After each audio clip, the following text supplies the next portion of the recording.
All right, let's see if it is working. Just double checking right now to see if there is a live stream going on right now. I think it does look like it, right? Okay. This is fantastic. Okay. Thank you. Welcome for tuning in to the Fabrice Gary Show. This is a different way of like just getting live and being comfortable with the camera. So today I will be reading part 2 from Breaking Free from Mass-Produced Consciousness, and the idea is very much around symbolic death.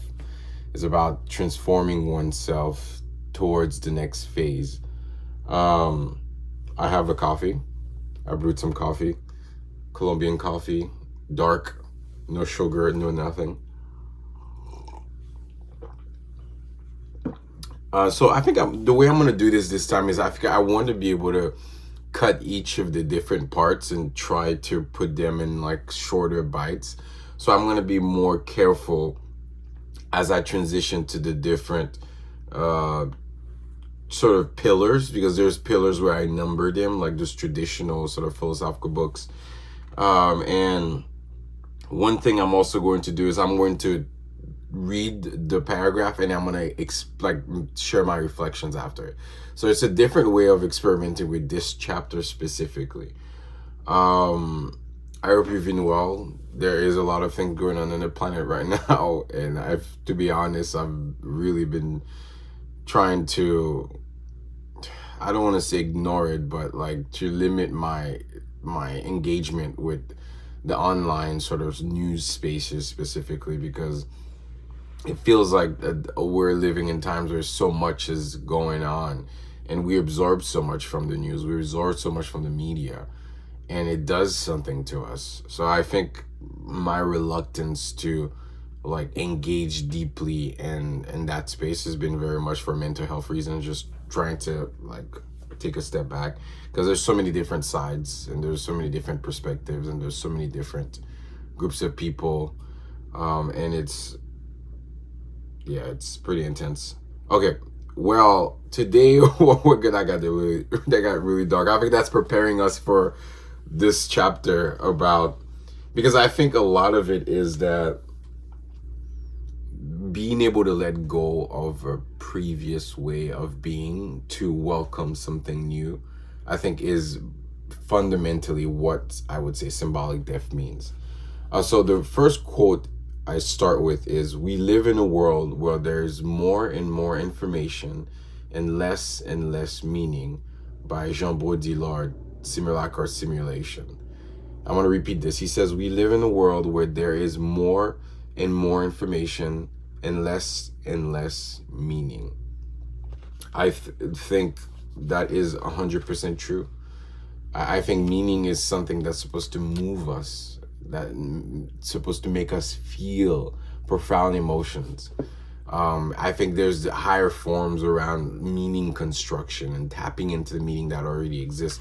But yet, if we live in a media society where we're having information thrown at us, like I was referring earlier, it's just like, what does that mean for the structures that we build? What does that mean for the futures that we imagine? Like, what does that mean for how we understand the past if a lot of the world we live in is more information, it's less meaningful? And I think that's what Jean Baudrillard suspected our society would go into more. So I feel like what happens when we're not allowed to experience rebirth and experience change and transformation, where we are sort of thrusted into a universal way of thinking. And I could call this mass-produced consciousness in a way. So I'll start with the first one. So pillar 33. You were dead for billions of years before you ever arrived here on Earth. Don't you realize that the river of all life is entirely encoded within your DNA, in all your bones? The dust of distant stars is animating your limited existence between two eternities. Don't you see that you're on your way to the undying. I love this part because it starts to give us a different way of looking at time itself, because in our conception of time, we're very linear and we're very sort of positioned based on other objects. But this says that even before we became human, on like we've been quote unquote dead for billions of years before. We were non-existent, and our life today in this little short moment is very much like it's very much like it's woven into a lot of the, it's a small part of the entirety of the existing. um I also like the idea that your DNA is in your like just it's just the whole sort of what Neil deGrasse Tyson says it, or even Carl Sagan, that like the fabric of the universe, all the different minerals from the rocks and the metal and the water, all the elements, all these things are found inside our bones. All these different elemental things that are found across the universe and stars is found in our inside of us. So there is a sort of unpeeling of the layers of what time and space could look like for ourselves. And I think it's giving us that depth of mind and perspective that allows space for us to find self-transformation at the points that we need it to happen. And I think the way to the undying means that what happens to something that never was born in the first place.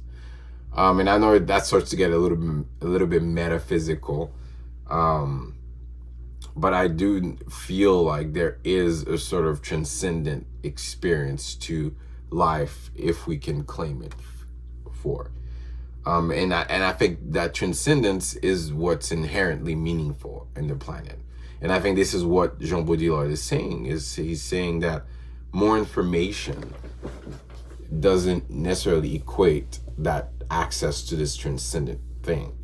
And what does that transcendent thing help us, like in terms of our natural state, in terms of getting in balance? So I think this is about getting to that core again, that foundation, that transcendent thing. I'll read the second one. It says, this society so pillar 34. This society insists on make you hold on to the belief that everything around you is so real and that it's also true. It makes you hold on to this little speck of reality like a handkerchief filled with chloroform wrapped around your face, suffocating you from the inside, preventing that burgeoning cosmos within you to expand in a constant yearning to explode into love. I want to read this again because I kind of rushed this. It says, this society insists on making you hold on the belief that everything around you is so real that it's also true. It makes you hold on to this little speck of reality like a handkerchief filled with chloroform, wrapped around your face, suffocating you from the inside, preventing that burgeoning cosmos within you to expand in its constant yearning to explode into love. I'm going to move on and read the next few ones as well. Pillar 35. Everything in our modern society is completely man-made, filled with imperfections. Complete fables of the imagination that were materialized by humans, no different than you. They made it all up. It's all dreamed up in their deep minds. And now, even though they are long gone, you still live in their world. You see, you don't know inside of you, you have a splendid renaissance just waiting to occur. Yeah, it's the whole thing. Like when you hear Adrienne Marie Brown and Emergent Strategies, she talks about that she feels she's living in the imagination of like dead people, specifically dead white people. And I think it's true. Like a lot of the imagined things in our world today started with people in Europe, people like who kind of define this arc of Western history that we follow and we're so in tune with, or this flow of time in itself. So I feel like once you start to see that this isn't in fact a simulation, and this isn't in fact an imagined vision. I think that is fundamental to sort of releasing those things inside of us, those parts that I mentioned last time. Pillar 36. This modern world continues to impose its will on people, forcing them to conform to unnatural conventions, forcing them to attach themselves to the first sentence of a large book, when this living is all about moving to the next chapters, when the story is meant to center on you, dancing to the arcs of this grand adventure, venturing out to the eddies of the unknown, embracing with play, seeking guidance from that deep excitement for awe and wonder that boils in you. Again, I think this is really talking about the very poignant thing that we are sort of our entire lives, our meaning experiences, like the first sentence of an entire book. And the challenge is, how do we claim those other words? How do we continue on and flow and mystery and creation and the story that's unfolding? Because oftentimes we stay at that one sentence. And what this chapter is claiming is that this is by design. This is the by design of our sort of imagined way of living. Pillar 37. You know why the snake sheds its skin? Why do hermit crabs move into larger shells? Why do plants that outgrow their pots need larger ones? Has anyone ever told you that you must do the same? That you must shed your skin? That you must dissolve your mind and acquiesce to the eternity inside of you? That you need to give away to your core? Say goodbye to your old self every time that earth hurries back around the sun. This is a call for change. It's a call for a process. It's a call for a flow, a certain evolution of self, and a mechanism for transforming who we are on a yearly basis or on a decade basis.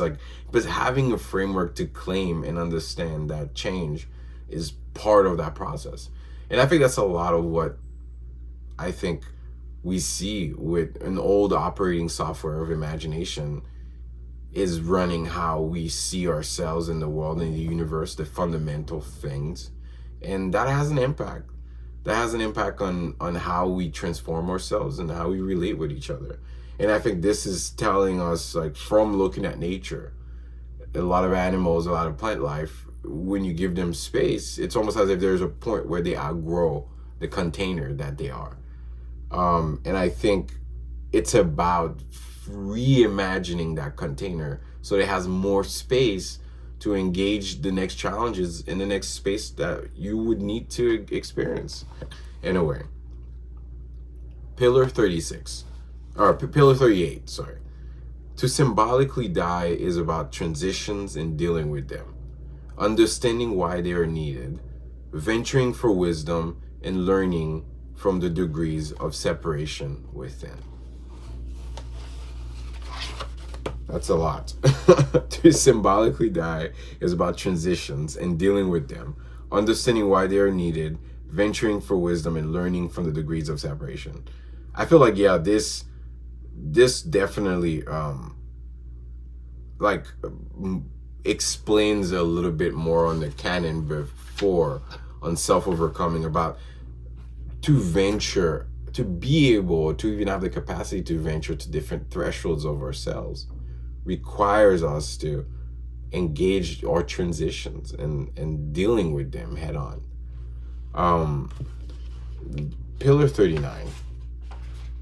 To die symbolically is about self-destruction, inducing it for your own remaking, a perpetual one, breaking old patterns to acquire new beliefs and living them out, making way for new and healthier ones, recognizing that stride and knowing when to stop, when to breathe, when to dance, when to move, knowing fully when you've outgrown a certain view to a new space that can be carved out for your own evolution. Pillar 40. To die symbolically is to bury yourself beneath the ground in yourself, letting go of your old self and letting yourself rise as a seed will always do, moving towards newness, crushing and cracking open through the surface of the earth, twisting full of growth, directed by the heat of the soul. To die symbolically is to move into a new state of awareness, an integration. It is to look inside yourself as the parts decaying that are you're holding onto, and composting them intentionally, harvesting their potency, fermenting their essence, and letting yourself transition. 41, Pillar 41. To die symbolically is seeing the carcass that has helped you so much, yet letting go of it nonetheless. Letting yourself go is an art. Moving out of your own way is an art. The idea is to step back from the stage where a new conductor must lead this new chapter of your life. I like this sort of vision here because it says it's like this idea of transitioning is letting go. It's like it's almost as if there is a resistance or an attachment to the way things are or were because they brought certain memories and ideas, emotions and goodness, but it's like there is a letting go of it that we have to. It's as simply as letting go, which is really interesting. But there's also this sort of a very active force, which is because there is a destruction that's happening to make space for new things to rise. I'll say this.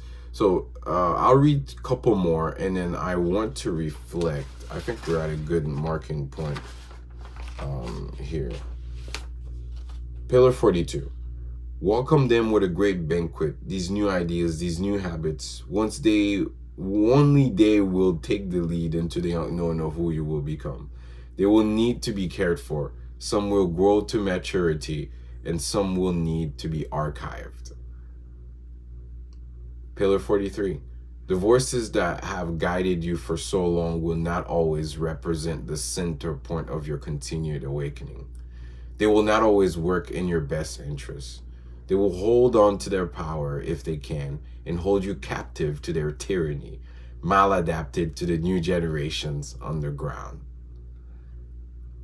Pillar 44. You have to discern for your next self who will be the ones that will rise at each stage of your life, who will